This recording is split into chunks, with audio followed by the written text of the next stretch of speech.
Okay, let's dive in. You handed us these sources packed with Canada facts, and honestly, I was expecting, maple syrup, maybe some politeness stereotypes. Right. But these are something else. Some are really surprising, almost a bit wild. And that's what makes them great for a deep dive, I think.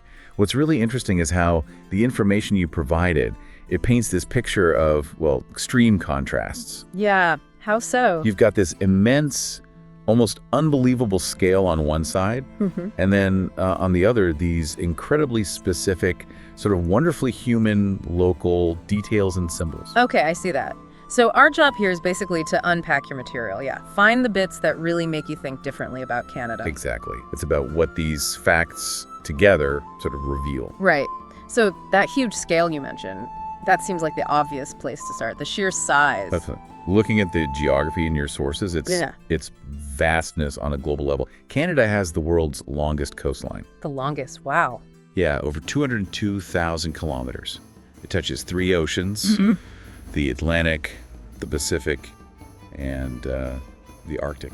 Just trying to visualize that is tough. It really puts the country's size in perspective right away. And it's not just coastlines, is it? Your sources mention lakes, too. A lot of lakes. Oh, absolutely. The state Canada has more lakes than the rest of the world combined. Combined, seriously. Yep, over 2 million freshwater lakes.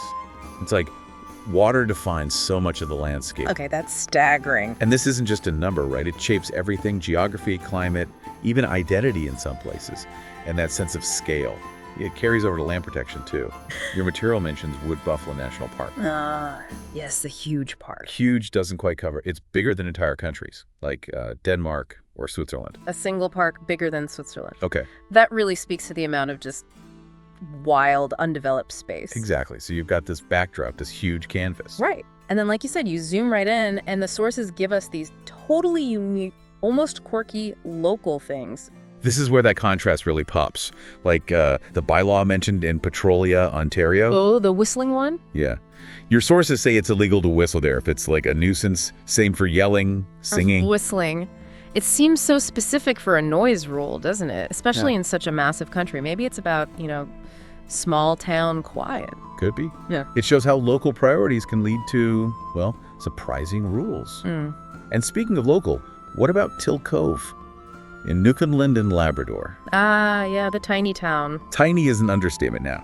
The material says it used to be a mining town, over 1,800 people. Yeah. And now It's famous for having just one resident. one official resident. Yeah. I'll talk about a dramatic shift. It really shows how communities, especially remote resource-based ones, can change. From bustling to basically one person, that's a whole story right there. Isolation, persistence. It really is. And another fascinating local thing your sources mention is up in Churchill, Manitoba, the polar bear capital. The unlocked cars. The sources explain people leave their car doors unlocked. Exactly. So anyone can duck inside quickly if a polar bear shows up unexpectedly. That's not just a quirk, that's practical survival living alongside massive predators. It forces a totally different way of thinking about daily safety, doesn't it? Definitely.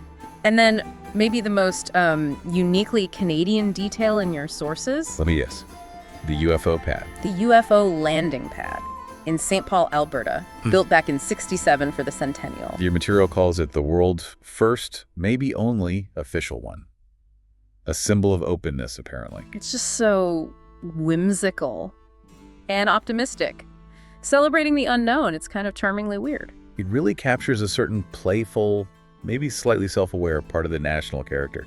Okay, so moving from those really local things to more widely known symbols. Your sources hit some classics, like Santa Claus having an official Canadian address. Right, North Pole, H0H0H0, Canada. And volunteers answer the letters. In lots of languages, the sources said. It's kind of sweet, like a public service for a myth. It fits that welcoming image, Yeah. even for Santa. And then, of course, maple syrup.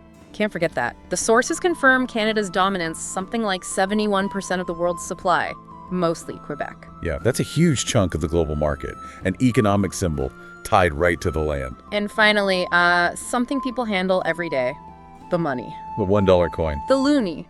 Because, as your sources point out, it's got a loon on it, a common bird. Simple, visual, connects to nature, became a national nickname. It grounds the currency in the natural world, yeah. So looking back at everything you shared, we've bounced from, like, coastlines that are almost too long to comprehend, more lakes than anywhere. Right, through towns with one person, no whistling allowed, cars as bear shelters, a UFO pad. All the way to Santa's mail code and a bird on the dollar coin. It's quite a range. It really is. An Yeah. amazing collection covering huge scale, very specific local life, and national identity.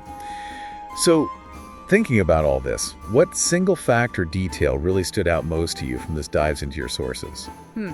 For me, I think it's that mix. The sheer empty vastness alongside these hyper-specific, kind of funny local rules like the whistling ban. How does one country even hold all that? And that's the really fascinating question these sources leave us with, isn't it? How does a place manage such extremes? You know, these colossal, almost empty landscapes right next to quirky town rules and playful, slightly odd national symbols like UFO pad or Santa's postal code. What does that blend of just sheer scale and this charming eccentricity, what does it really tell us about the character of the place? It's definitely something to think about.